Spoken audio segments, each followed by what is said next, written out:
Which supporter they're going to use? It's Cloud9 without High. How is the shot calling? But Reaper has actually made a great kind of team out of this team and made them third place so far. And I actually attribute a lot to him, as well as Jensen and Meteos have both been very outspoken of how much he's helped them. Yeah, exactly. The players are complimenting this guy left and right. But as we do get into the picks and bans, Echo and Tom Kench taken quickly off the board here. And TK has been kind of that C9 special. They've been using it a lot in scrims. It was highly prioritized last week, and so it's taken away here. Yeah, I'm actually a little bit surprised at that because there are some other things on the table that you would expect to have banned away, like the Shen against Impact. Right, unless you've got a counter pick ready for it. Yeah, such as Rumble, right? One of the things that Huni really likes to play, and it's one of the most banned champions against Immortals on that Rumble. Huni likes to play aggressive stuff. He's not going to be afraid of any of these 1v1 matchups. Yeah, but that's the thing is Cloud9 have one ban left. Soraka has been Adrian's go-to champion. Rumble and Soraka are the two most banned champions against Immortals, and now it looks like at least one of them is going to be left up here, and we'll see what ends up happening. A lot of respect being given to Adrian so far. Both Tom Kench and Bard banned away here, or sorry, rather, for Smoothie. And it definitely speaks to just how well this guy has been doing in the bot lane. He's been getting a lot of credit across the league from different pros, and it's something that throughout the course of the season, they've been improving more and more and more together as a bot lane. And I think that one of Cloud9's biggest strengths is when they're playing pick compositions. They have very low combined kills per minute in their games, and that's because they like to pick people off, and Smoothie's Bard is a big part of that. Thresh is his backup champion for those types of plays. Interesting to see Gragas actually taken off the table here by C9. I always kind of pegged Reignover as more of that Rek'Sai first pick guy. Yeah. And, you know, it's something where I would have thought they would be happy to let that go through the draft, but it could be something that's a nod towards scrims. And Talia coming through is a bit of a surprise, as this is one of the most banned champions, period, lately. Right, Vladimir, the only really mid laner, even more contested than is Talia here off the table right away. Immortals understands the pinch, and you're right about the Gragas ban being a little unusual against Reignover, but with Talia on the table, kind of trading that for what we assume to be a Rek'Sai, and then maybe a Sivir underneath. Exactly. I think that we expect the Rek'Sai to come out here for Meteos because they're pinching that jungle pool. Would be interested to see how highly prioritized Cassiopeia will be today also, because that has been a big one for Jensen, and it's something that Pobelter doesn't really play. Yeah. The kind of overlap in their champion pool has been more about the Victor. Yeah, exactly. Pobelter, most played Victor. Jensen, most played Victor as well, but Pobelter, heavily his champion that he's gone to. Gangplank as well can be a flex pick. It's much more commonly in the top lane. And if it is going to be top lane, Gnar matches up pretty well with that. We actually just saw that in the EU finals, or semifinals rather, that just happened. It can be a pretty scary matchup. Wow. Yeah, Rundle honestly, locked in very quickly here. This champ select definitely not going the way we expected coming in. What you expect out of these teams, the way that these guys play the game. You expect something more agile for Huni, and you certainly don't expect really tanks for Adrian. He's played roughly one melee support the entire split.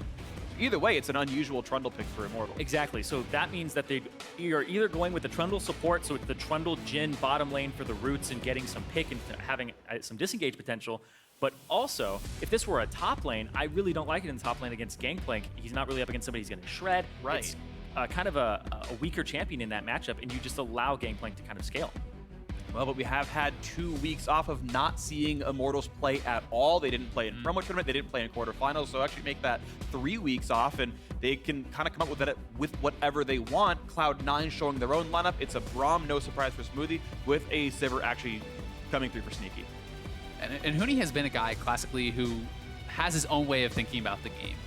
Whether it's kind of the Lucian top, which obviously didn't work out, but he's a lot of stuff that he comes in with, playing a full AP Echo when people aren't playing that. He has different ways to play the game, and it's going to be the Rumble. Exactly. Rumble was the most banned champion against Immortals during the regular split, with 40% of their games having it banned against them. Overwhelming amount of bans towards Huni. I will say, this is a very AP-heavy lineup, though, for Immortals, and if you fall behind versus these tankier compositions, people with a front line of Braum and Rek'Sai, Turtle is going to have trouble punching through those on Jhin.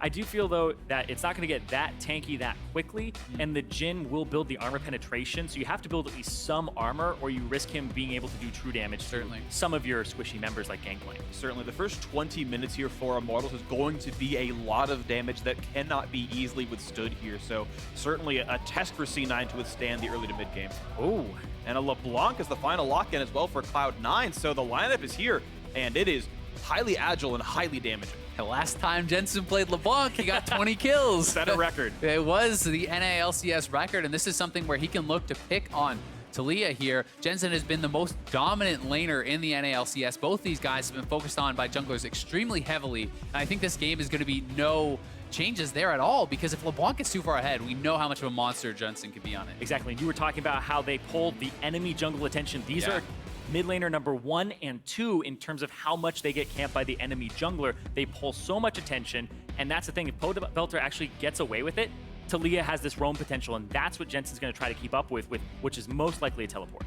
Immortals has very traditionally been that solo lane focused for jungle, going top lane, going mid lane, and Meteos had, during the regular season, been more of a farm-heavy jungler. But in the playoffs last week, he really changed it up. He was ganking extremely heavily, focusing a lot more on all lanes than he did in the regular season. And especially on mid. Yeah, I think so. Everybody is talking about how 615 has really shifted a little bit of where your jungle pays attention. More ganks early, able to get them off, and people are just playing to their solo laners now. And Immortals said they'd love this patch, but definitely champion select for them is under a magnifying glass right now because of what happened last semifinals. Last semifinal, I got 3-0'd by a TSM, including a Lucian top game. So we are ready to go into game 1 of our semifinal match. Fire up the Twitter sphere and vote for your favorite team. Hashtag IMT win, hashtag C9. You've got blue and green lights in the crowd. The teams are ready to go. The players are ready to watch it. And here we go, game 1 of the semifinals. Cloth 5, or well, Cloth 4 now. Start for Huni here in the top lane. Very defensive and giving some respect over to Impact in that 1v1.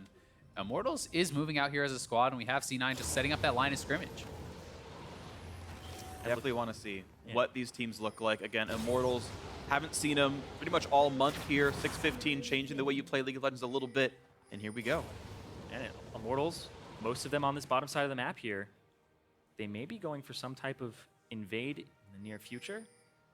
They see 2 on the bot side, and that's going to tell them to come on down here. If they can get a catch.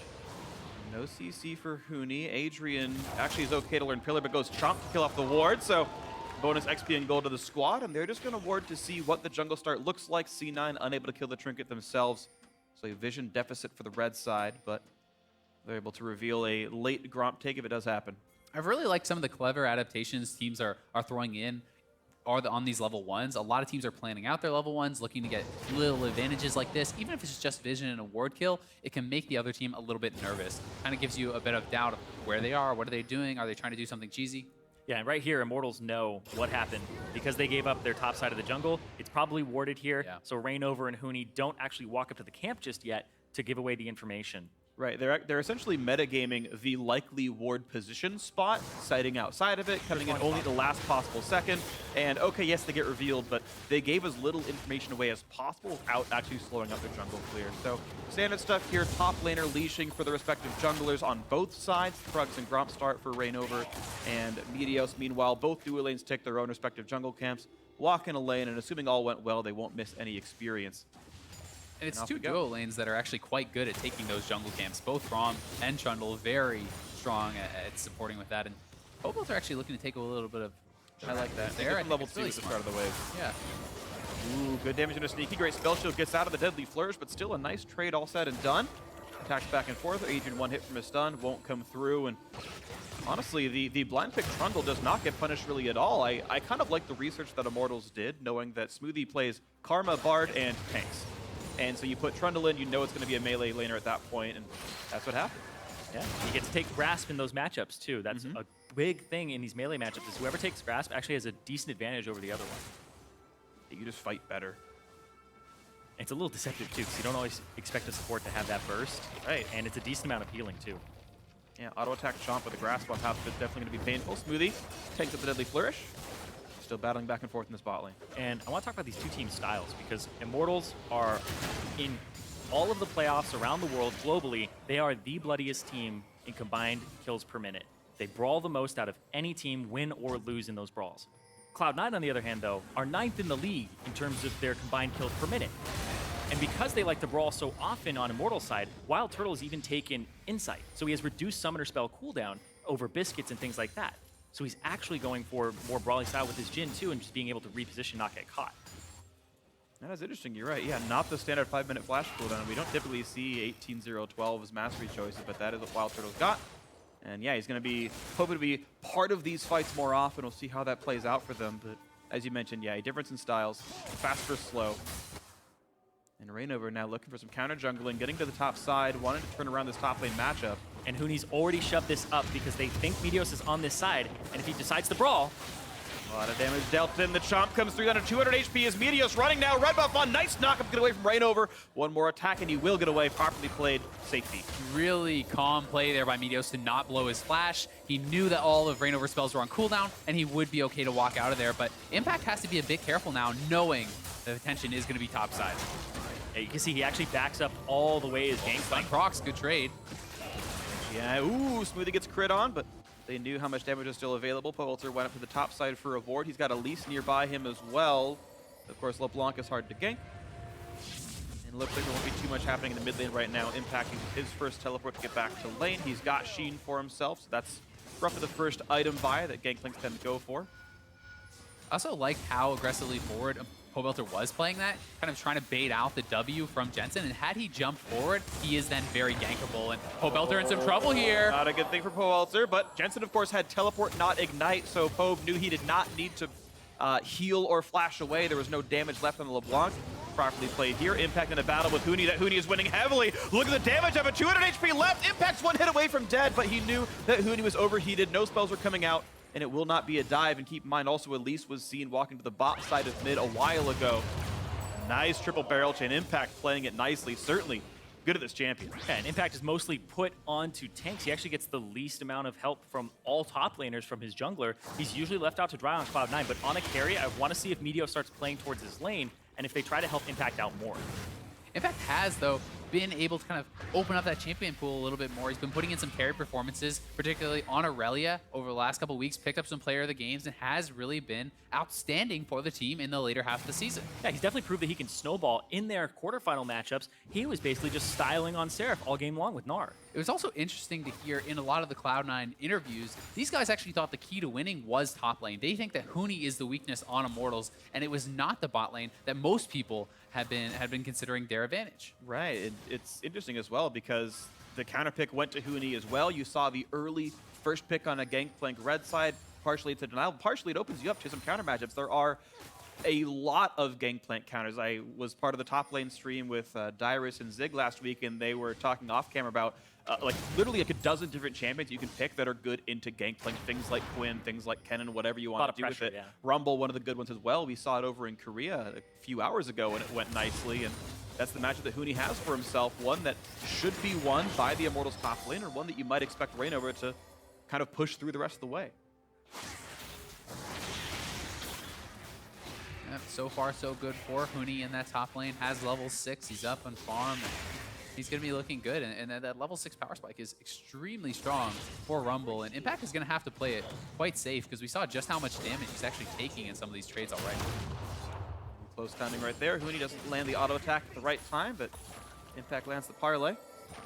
It looks like Reignover and Poelter both have advantage on top side, but that gives bottom away. There's the coordination. Adrian stun flashes over to the river and exhausts the Sivir. Here's the flash knockup onto Wild Turtle, who is out of summoner spells, but there's no rubber from Meteos. Not a chain still yet, but there's the collapse. There's the first blood, and Cloud9 get the first kill of the semifinals.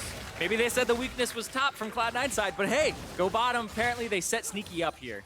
And it's Meteos now picking up that first blood. I'll be interested to see if he goes for the team mat. And they're actually pushing for the turret here. Heavy hands buff even on Meteos. They're looking to push this down. Immortals must make something happen on the top side. And Impact, very smart of him. If he gets out of this, Beautiful equalizer lands the slow. Red Smite is on, saving Cocoon. Impact flashes. Oh, backwards! Oh no, he sent it the wrong way. Impact probably would have lived anyway. He had the oranges available regardless, and there's the first brick over to C9. Big gold lead. Could the pressure be getting to Reignover there a little bit? Very uncharacteristic mistake from him. yeah, backwards Cocoon there, and it doesn't hit Impact. They don't force him to use the W, and now he gets to stay in the top lane. And you think about how Cloud9's games have been going recently. They can pressure mid, they can pressure bottom, and Impact is a sponge for the enemy team's pressure. He basically just dissolves everything you put at him. He's been very good at dissolving that pressure. Of course, that top lane, though, the turret about to do the same thing. It's running out of health rapidly. Yeah, they're bringing Braum too, so Smoothie If they and can get him in Sneaky. time. Yeah, we'll be close here. I think Impact's going to have to just back off and give it up. The rotation too slow. Smoothie sees that. He will back off here too. But still, heavy advantages on the bot side of the map as with those kills, it's going to put Sneaky quite a bit ahead. Extra kill and the Oh, 400 bonus yeah. blood for the turret going down first is C9's credit for being first on the play, and that's one of the things that definitely happened in 6-15 is being first just means more. Turrets can't run away. You can dodge first blood for a while. You can make sure you don't get ganked. You can ward, but if you make the offensive play and knock something down, the map is sort of irreversibly in your favor now in this case. Nice by C9 to have that play come in first. It certainly is, but you still do have to keep Impact relevant. He's not on a Shen. He's not on a Maokai or a Trundle that's just going to have this high baseline of effectiveness. You need the farm on Gangplank to actually have an impact in these team fights, and they may come right back at Impact as top lane is pushing away from him, and he is going to be in a pretty dangerous spot. Exactly. No flash here. Huni has the ultimate. If it's a good equalizer here, Huni could pick up a kill, but we'll see. Okay, barrel is down, but Impact running out of health rapidly. Huni last hits the barrel. Ulti across, a bit of damage back and forth. Talia roaming up to make sure it's all good, and there's the kill picked off. Yeah, he's gonna survive the encounter. Huni gets out, staying alive. First assist on the board for him. And Immortals get a kill. Yeah, but Cloud9 with Pobelter moving up to the top side of the map, they get to collapse on mid, push the wave in, deny that farm, but Huni definitely needed Pobelter's help there. He almost got taken out himself. Yeah, it was a deceptively close fight. He was almost had the last Q, which would have actually gotten the counter kill there. Yes, he would have gone down, but still, Impact holding on tight here, trying to do his very best, even while just being kind of ignored by his team. And Huni's getting a lot of help. They're making a big bet that Huni's gonna be able to carry here. LC9 betting on the bot lane right now. They're fighting over the red buff, and here comes the Jhin ulti, and you've got Pobelter and Huni going up for this one. They've got to jump across the wall. Most of them could just jump. There's the ulti in from Smoothie, looking for the damage back on a Pobelter. A very low health for Leah, and he bit off more than he could chew. The Rock Mage goes down. TP not even completed by Impact. A backfiring 4v5. Immortals down. That's huge for C9, and especially for Impact. He's going to get alone time up in that top lane. He's going to have the faster TP cooldown, and he will be able to, hopefully for him, catch up in some of this farm. Seems likely, and even though the red buff does go over to Immortals, and Rainover gets it for himself, the defense on that front was good enough. This fight went C9's way. Yeah, these are incredibly ambitious fights too. Pobelter's sitting on 2,000 gold. They're trying to actually just defend this, and they don't have the combat stats to do so just yet either. They all get out over the wall. Killer's not going to help them. And then the TP comes through for Huni, so they try to make something of it, but they end up just giving up Pobelter. This was just a huge overcommitment. Yes, the Jhin ulti was nice, but Turtle was not in a position at all to help them. Rainover was going back to the red buff, while Pobelter and Huni are overcommitting in that fight. So definitely some miscommunication, some mishaps happening here for Immortals early on, but the game is still exceptionally close. Only 1,000 gold, the difference. Yeah, exactly. When Cloud9 get over that Dragon Pit wall, at that point you just have to cut your losses and say, okay, let's stop chasing it. But some cost fallacy comes into play. Got to get something out of it. I think they thought they could get it, though. The problem is most of C9 could jump the wall without burning flash. Only Sneaky had to burn a summoner spell to get away, and then it turns out you lined up for a perfect Braum ultimate, and it's one of the things that I'm sort of glad Smoothie did is he emphasized getting experience so that he was level 6 for this play. If he had been roaming more often than not and was level 5, that kill doesn't come through. And prioritizing getting a little bit of XP came into effect there, the fight late enough that he had the ultimate. Only 800 gold separates these teams, though. For all that C9 have done well for themselves, this game is still very, very close. C9 playing around the Drake, looking for maybe a bit of a play. Slow onto Rainover. Auto attack's going to land. 2 more, and Rainover gets stunned away. Can't quite get it. Out he goes. But they're still forcing him out of his jungle. They can test the red buff. They can test every little thing they can from Rainover. The Gragas Band, the Rek'Sai pinch, forces him onto, honestly, a lower than S tier jungler here. And remember, there's no TP on Huni, but he is making the roam down. They want to try to contest this dragon, or at least be in position to do so. Not going to happen just yet. Jhin ulti opens up. Try number 2. Media's going to run out of health. Smoothie tanks 1, puts the shield up for the other, gets cocooned up. They wait for it to break off, and he's going to get blasted! There's the kill for Wild Turtle. Nicely played by Immortals, getting a kill for the backside of that Drake kill. Still worth it for Cloud9. They take the dragon. They will gladly give up their support's life in that trade, and the question is now, can Immortals get something else off of it? Yeah, they get to siege mid because the top lane is shoved in. Impact has to pick that up, and he's really their wave player that's left alongside Sneaky. Impact does have his ultimate if he needs to help out from that top lane, but they're pushing bot side here as well. Here's the wave. All 7 minions are there. Gangplank ultimate not used. I'm surprised they didn't, though, because this turret's going to be going down because of that. Equalizer zones him off. A late GP ulti, but it's actually going enough to bait the team in. And, of course, keep in mind, Rumble ults down. The flash knockup. Braum's in. They're going to catch one. Pobelter's dropped again. 2 deaths already for him. And C9, actually, it was all a ruse. get themselves that kill. And Immortals don't even get the bottom turret or the mid turret. Sneaky and Smoothie said they aren't going to get that bottom turret, and they came back to mid and actually just decided to make a play there. Meteos as well. And TP pushing in the top lane. They're successful in defending on all sides, and the CS closing a little bit, but Huni still with a significant advantage in that top side, thanks in part to a lot of help from his teammates.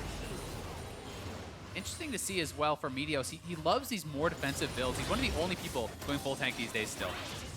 Here we go, the replay coming across, and you can see the equalizer there, and yes, he's running out of health, but they delayed the Gangplank ult until Meteos was available, and the chain into the flash knockup. Yeah, and you can see the bottom lane is backing right now when they could actually get damage onto this turret. They just want to back and get back onto the map, but they've missed some opportunities there, and they didn't capitalize on Cloud9 committing more people to the mid lane. Well, the situation we're in now is one where Cloud9 could feel pretty good. The Cloud Drake able to help them make the rotations, and that's going to be a quick pink ward killed off by Jensen. Snipe lands from Wild Turtle, good for him and everything, but look at the pinks across the board and all these inventories. These guys are prioritizing vision so heavily. And just look at this line of wards from Cloud9 all the way down the top side river. Now they're establishing vision control in the bottom side, and the amount of vision on the map is incredible. They're completely dominating the vision game right now. really incredible stuff. Certainly a solid team, and Cloud9, again, sort of an overlooked squad because of how good TSM and Immortals were during the regular season, losing, what, 3 matches total between the teams. And you've got C9, who came in as the 3rd seed, overlooked in some respects, but doing well in this first game. Yeah, there was always the comment that Immortals and TSM are clearly the top 2 teams, and then everybody else in the NA LCS was far and away below them. And that actually shows in the advantages and how quickly TSM and Immortals balloon their advantages. When you look at how far ahead they are at 10 minutes, and then it goes up from 1,000 to 3,000 gold in the span of 10 minutes, whereas Cloud9 take a 100 gold advantage at 10 minutes and make it 700. Yeah. So Immortals and TSM are much better at snowballing leads than Cloud9 has been in the past. Sure. And that's what's really separated the 2 teams here. C9's a slower team. It's been kind of their style, right? Here's a game where C9's winning and there's 5 kills in 16 minutes. This is more the C9 way of be controlled, play the objectives, play the turrets. I think it does also speak to some of their compositional choices. Having Gangplank and Sivir, you're going to be pretty happy to scale into that late game, have that AoE team fight. Jensen pretty far up here. Ooh. All the teams coming. Gonna take a lot to catch across. Flashes gets away, but ooh, Juke's back into the cocoon. Raynor doing a lot of damage. Jensen out of summoner spells. Meteos. A nice jump away, and here's the Gangplank. They're holding off for Sivir. Slowing down Rainover. Teleport coming in for Huni to join in the team, and suddenly C9 realizes they've bitten off a bit more than they want. And there's Poelter cutting off Smoothie, who does not have a lot of ways out of this one. Can't jump across just yet. Finally does Jensen. Looking for the root, can't quite get it. Everyone does escape with their lives. And it's once again Impact not having to teleport out. Exactly, and that is huge for him. They keep drawing pressure on the other side of the map, so although they're not directly helping him by going to his lane, they draw pressure, Huni moves to roam, and Impact gets a little bit of free time to close the gap time and time again here. It's an actually incredibly intelligent way to play the game because they aren't playing Immortals' game. They're not saying, we're going to 2v2 you top over and over again and try to win that when we know that's your specialty. Instead, play to the bottom. Meteos hasn't changed his style. Gank for Sneaky, gank for Jensen, and then pull that attention away so Huni wants to come down, and that actually distracts him from dominating his lane. Wonderful stuff, and you're seeing sort of this pay out. Once again, Huni counterpicking the top lane match. It's one we've seen do well before, this rumble into Gangplank, and despite getting ganked, despite losing his turret, Impact down 20 CS this late in the game. Not that huge of a deal. His farm's going to be fine. But I also think that moving forward in this best of 5, Gangplank and Shen for Impact, because of the global pressure, they don't have to gank his lane, go elsewhere. Impact can still help where they're actually fighting. I think that the next dragon here is going to be pretty key. Immortals did have vision on this bot side around the dragon pit, but C9 heavily contesting it once again. Next one is an Infernal, which both teams are really going to want to try to contest in and just not easily give up. Yeah, I do think, though, at this point in time, Immortals have a slightly better team fight if Huni can actually land his equalizer in a really good spot. So they have to make it to that Drake first and set up. The amount of burst you can put out with a level 2 Rumble ult plus the Proto Belt, if you can flash on top of an 80 carry, you can instantly kill them. Ooh, Ooh, speaking of flashing on top of somebody, Reignover flashing away because you had Jensen just on top of him there. Meteos and the rest of C9 able to constantly play inside Reignover's jungle, take control of that area of the map. Infernal Drake spawning in 6 seconds, and C9 want this as well. The fact that the jungle has no flash could be big for that, but Meteos gets caught. On a CC on a Meteos. Reignover's Okay, dead. Reignover's actually the one who has been killed. Looks like the trap was set for the spider. Povelter roaming in for this one. Snipes coming across. Smoothie, one more shot to go. Oh, he could burn down. He might burn down. It's going to be close, and no, he lives. He does not after all. Wild Turtle takes him out. He did what Score could not, and his prey actually burns down. And now Sneaky running away. The 1-for-1. Impact does have TP, but he's staying topside. Huni is pushing down the mid lane turret. They will get this, and C9 is looking for a trade on the top side. Will Immortals make the move towards Dragon? Yeah, they might want to, but keep in mind, Impact never even used his teleport in the prior engagement. That spell is up and available if he needs to join it. Does have no GP ulti though, and Rumble ulti is available. That is very big for Immortals. C9 will have to play it carefully as Immortals is starting up the Dragon. Well, Reignover's still running over. He doesn't have Smite Not gonna have available Smite to time. him, but they can zone out Meteos, and they're going to, and it's going to be pretty all right for them, and good zoning. Immortals plays it right. The teleport not burned. Impact saves the summoner. Says, I'll trade a turret for that instead, and I think that's a fair choice. But a good capitalization by Immortals. Especially if they can delay backs here at all, he can get a little bit of alone time on the tier 2, or potentially try to steal away the blue. There are some more options here, and C9 is moving in on all sides, pushing up mid lane, trying to keep that pressure rolling. Impact working on the tier 2 now. But Pobelter's looking to roam. The damage out, but this is actually it's an insane amount of damage. Talia But ulti yeah, you got coming in. Talia, and you can't orange over a wall, so got Impact's flash. in a pretty bad spot. But can he even survive if he flashes? Reignover is here as well. This is going to be a certain death for the just buying Cloud9 time. top laner. Yeah, he's buying time, goes down, Reignover's top lane, the rest of the team pushing bot lane. Exactly, going for that red buff, making sure that they can get some vision around it, get some control, and that's the trade that they really make there because Wild Turtle and Adrian played safe. Definitely not respecting the Talia ultimate enough, but I think making the right choice to not blow summoners once he was in that bad situation. And that's certain to die. Seismic shove as long as it stays up, he can get through the teleport. Yep. Honestly, a big strength of Impact is how much he soaks pressure, and then he doesn't crumble under it. We don't see useless summoner spell usage from him. We don't see him actually give up easy kills. He tries to drag it out as long as possible. A double Ruby Sightstone already for C9. This really does speak to how important they think vision is in this matchup. And I think in a game with LeBlanc, I really tend to agree. So much of it is about controlling vision, getting the jump on your opponents. And for Immortals, inversely, keeping sight of that LeBlanc so you don't get one shot. You know what's great is 6:15, part of the goal with like Roost and the lane swaps was to make the game look a little bit more like the game that we all play at home. Yeah. Double Ruby Sightstone has been seen by no player ever on live. There is no jungler who buys a Ruby Sightstone in anyone's ranked game of all time. Maybe So- a misclick. Yeah, an accident. That was supposed to be Red Smite, my bad, guys. Well, he got that too. I know. Just, I mean, I know most of C9's colorblind, you know. Yeah, Maybe that- it just there you worked out for him there.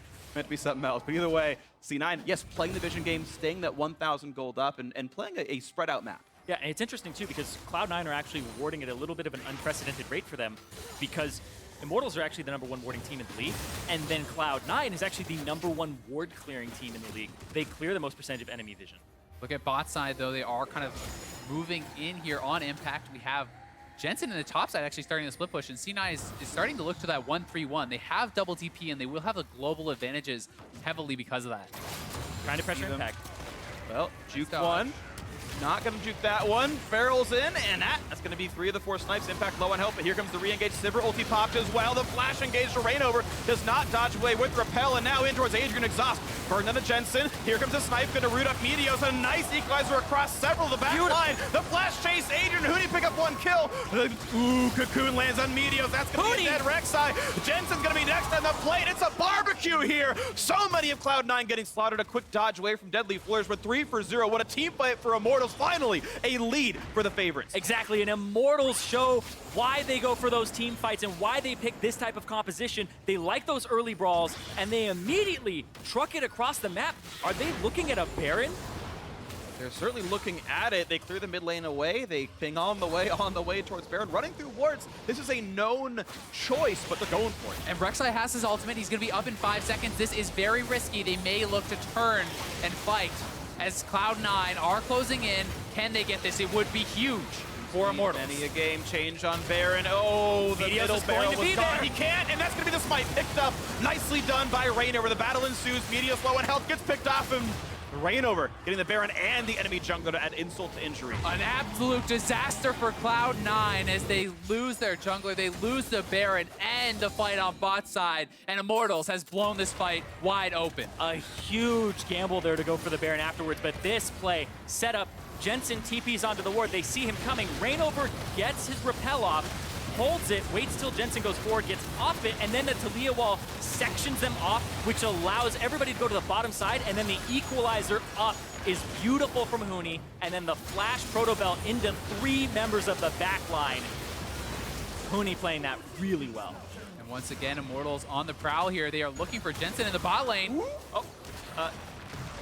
Okay, there we go. Jensen's down. He went down to the bottom side, got burned down. Wild Turtle picked him off.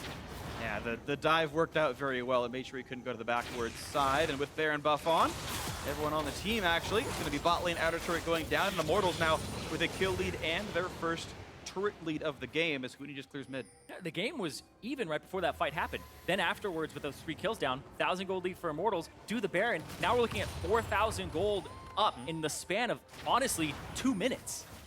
It's crazy how they just seem to be able to flip a switch like that, but Huni pretty far forward here, has no flash. He's going to be dying for this one. Can he trade back on a Smoothie? That answer is likely to be no, and they will slink away, but that is 4 people who are part of that fight. Even the Gangplank ulted for it to happen, and 1 kill turns into bot lane tier 2, still a better objective for Immortals. As now mid lane under fire, C9 trying to make the best of this rough situation here, and they will likely knock this down, bringing the game a little bit closer.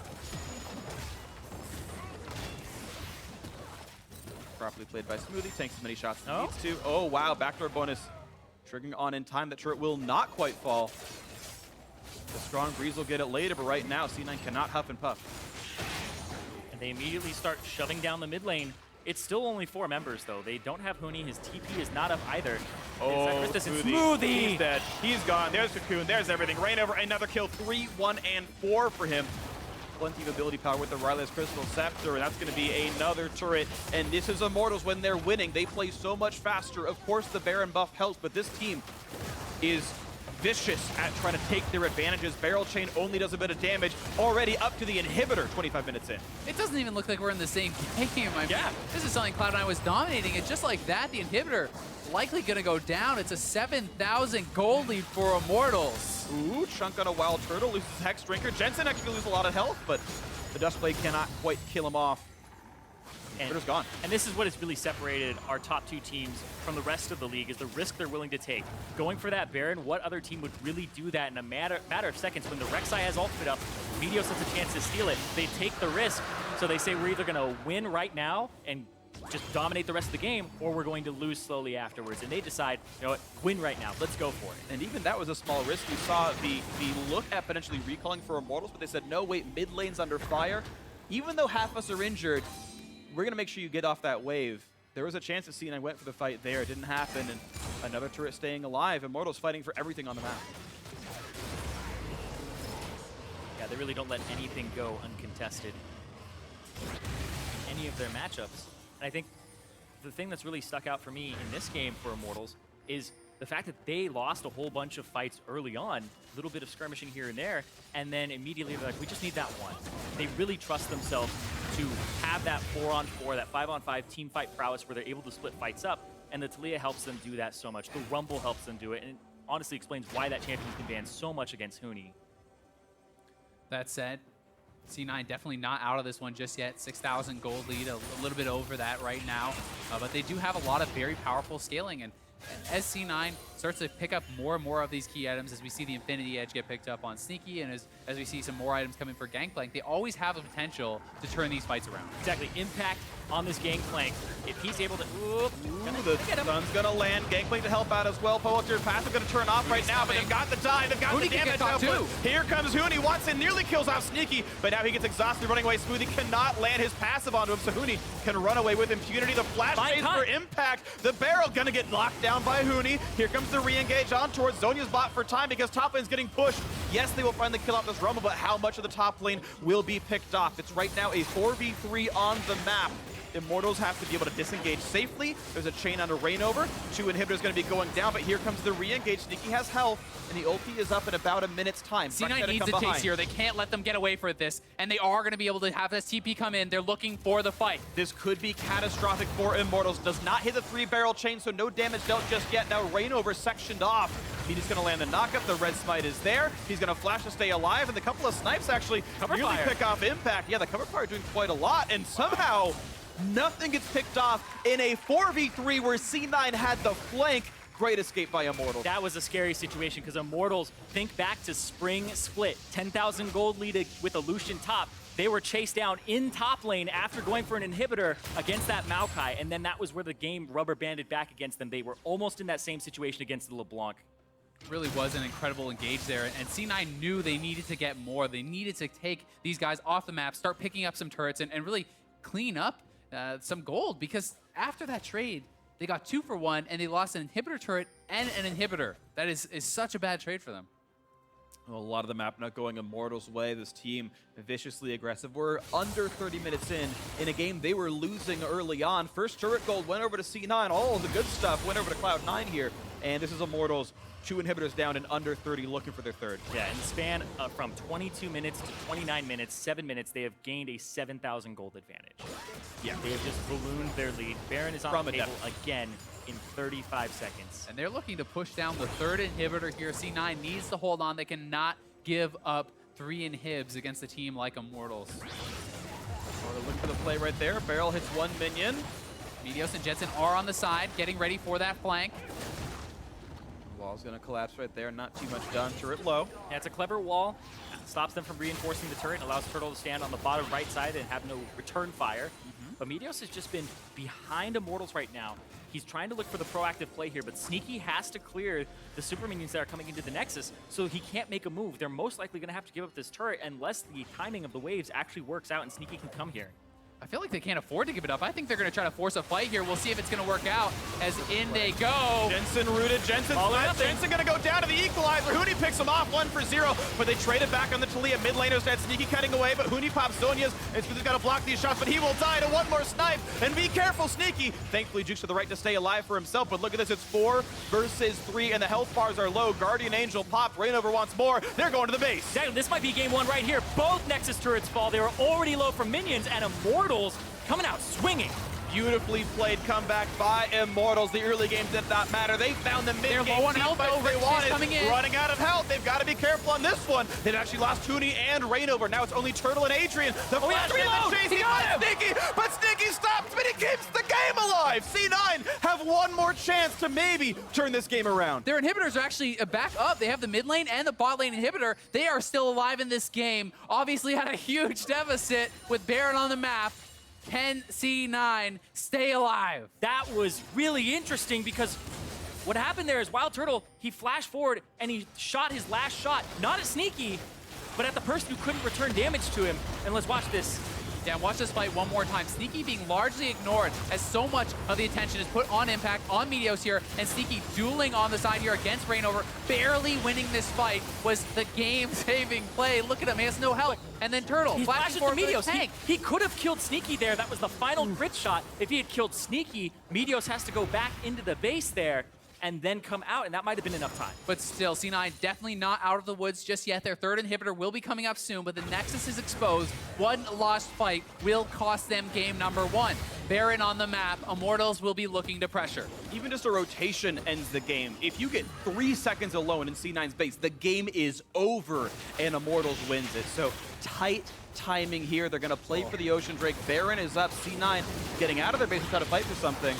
And here we go, in towards this Ocean Drake. Gonna be picked up pretty cleanly. Immortals knows they have a lot of room to work with. The threat of a teleport that is up for Huni right now, the threat of an out-rotation. You saw C9 run down to contest Baron, but it wasn't there and the Immortals was going for. We talked earlier about the power of Sivir in this late game. IE now picked up, 3 items complete, building defensively, working on the Hex Drinker, and if Sneaky can get to that Mach and get to the Bloodthirster, these kind of items, he can potentially survive and hard carry some of these fights. There's a lot of squishy members here for Ricochet. Exactly, and Sneaky, he has been funneled a ton of this farm. He's almost 100 up, but he's 2 levels up over Wild Turtle at this point. He's been given so much, and like you said, there's nobody on Immortals that wants to build tank except for Adrian, and that's why you have to watch out for the Gangplank and the Sivir in the mid-late game, because they can decimate your entire team. And you can see LeBlanc, what she can do against no magic just built up by Huni. The tension in this game is palpable. You can see the top lane pushing in for Immortals. They are looking to make something happen. Huni has his TP, and he will come right back. Immortals wants to fight now. Here comes the play for the bot lane inhibitor. The Nexus itself, of course, will be exposed afterwards. Smoothie to tank up the curtain call. Sneaky, almost dead already. Ooh, okay, Smoothie gonna survive this one, but look at that burn onto the back line. Impact is already dead, and it's a 5v4. Smoothie just survives inside the fountain, but here comes the shot for the Nexus. 600 damage dealt for auto attack there. The dive back in. Smoothie gonna run down. Meteor's gonna be next up. It's a 5v2. Jensen gonna be attacked. Smoothie, okay, yeah, already dead. And Wild Turtle still stays alive. There's the ace. There's the shutdown. There's the game 1 victory in the semifinals. Immortals take game 1 over Cloud9. There's far too much team fight power there by Immortals as they break down the door, get the ace, and take game number 1. That breaking point was that 22-minute fight. Beautifully played there by the mid-game fighting composition of Immortals. They played to their strengths. They didn't fall completely into the game that Cloud9 was trying to play. And that was a team fight where Impact didn't even show up with his teleport. He threw down the ultimate, but he didn't show up for it. And that's what Cloud9 were trying to do, is get the most out of the plays where they fight on the bottom side and allow Impact to scale his gameplay. But Immortals was having none of it. It's tough as well when you put Jensen on an assassin like LeBlanc, and he really was not able to get going. He was not able to have impact in these fights because Immortals had vision everywhere. They were so careful about the flanks, and you have to make stuff happen on an assassin like this. It is not just a sit back and team fight type champion like Cassiopeia, like Malzahar, Vladimir, these sorts of champions, and it's a risk by picking the assassin. Doesn't pay off here in game 1. Yeah, and honestly, just well-played situations, honestly. Though C9 were faster for a lot of it. Yeah. Immortals, that one team fight, and once they had control, they said, we're going to group up, we're going to fight for everything. Baron. Objectives in their sights every time, and the 5-on-5s worked well for Immortals. So a 1-0 start. Great semifinal so far for Immortals. We'll see if they can do more, but for now, we're going to toss it down to Dash, Mark, and Crumbs for some analysis. Thank you very much, gentlemen. Very right. Immortals picking up the first victory here in our semifinal against Cloud9. That said, Cloud9 had a slight control of the early game, a couple thousand up at most at times, but Immortals with one really clean team fight striking back. Before we get into that and how they necessarily put that together, I want to talk about draft because it was mentioned by the casters. Last split, spring semifinals, Immortals come in, #1 seed, huge expectations for this team, and everything just, falls apart in the draft phase.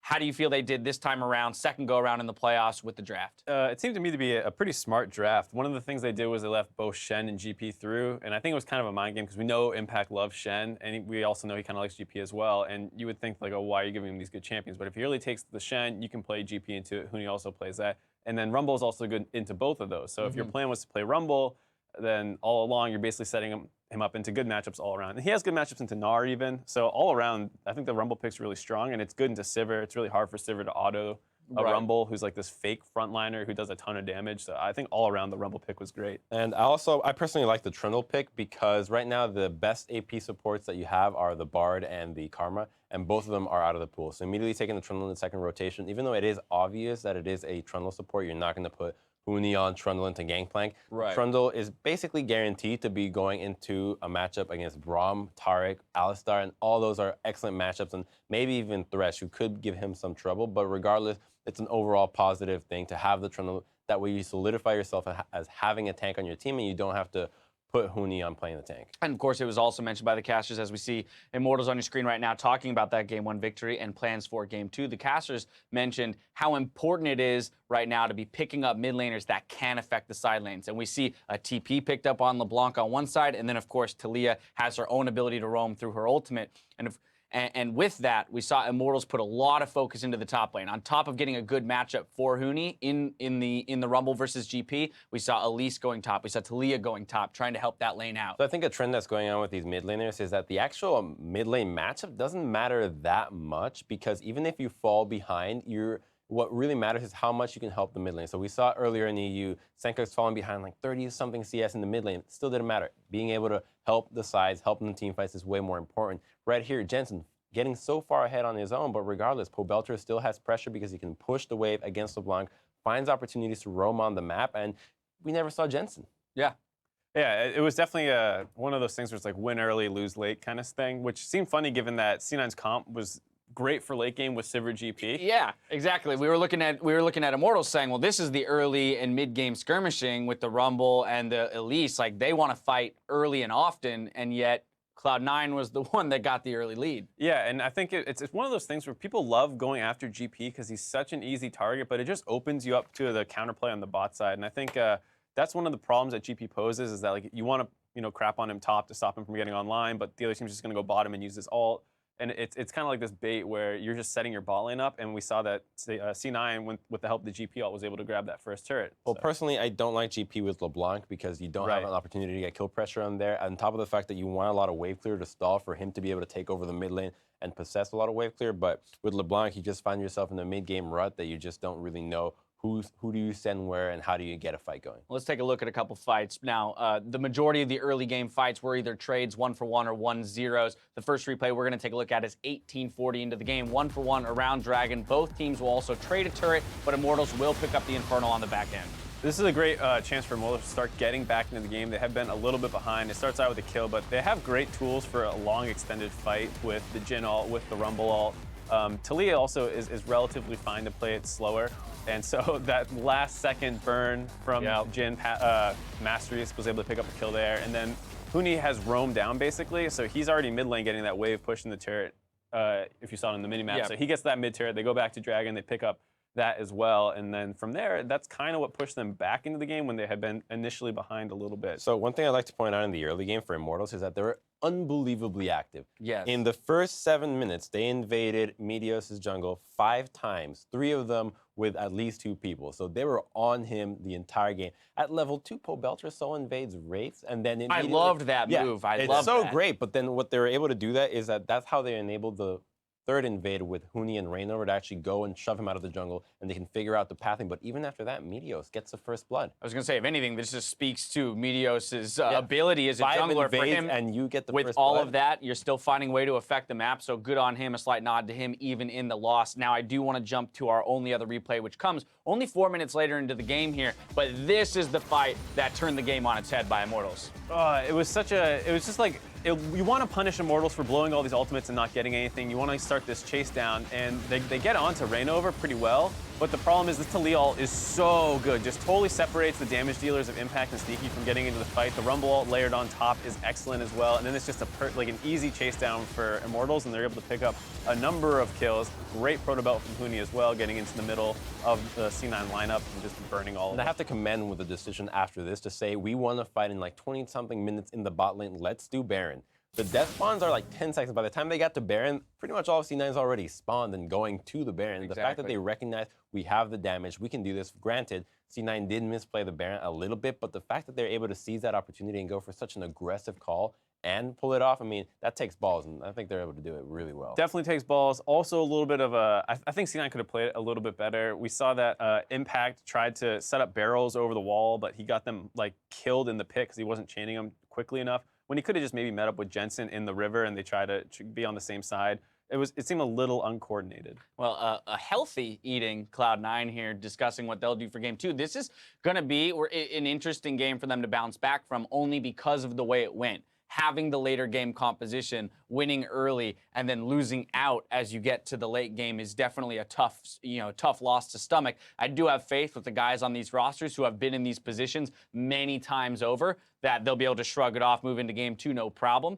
But I do want to talk about that game 2. Cloud9 has opted onto the blue side here, so we will be swapping sides in Champions League. Adjustments that you would like to see made out of this squad. I think the adaptation I want to see out of them is I want to see the Gnar out of Impact. We saw it in the series against Envy, able to dominate laning phase and practically carry on his own. And more importantly, he was able to dodge a lot of pressure by himself. He's able to actually sustain a lot of ganks and still be useful for his team. Whereas if you put him on the gangplank, he doesn't really do a whole lot besides ulting for wave clear. You're going to have to wait for 35, 40 minutes for him to actually impact the map. And I didn't really like him on that in the combination with the LeBlanc aspect. So blue side should help them to have more versatile mid lane picks and stronger top matchups. Okay. LeBlanc is definitely a thing I'd look at. It's obviously a great snowball-y champion, but it's not the easiest to team fight with.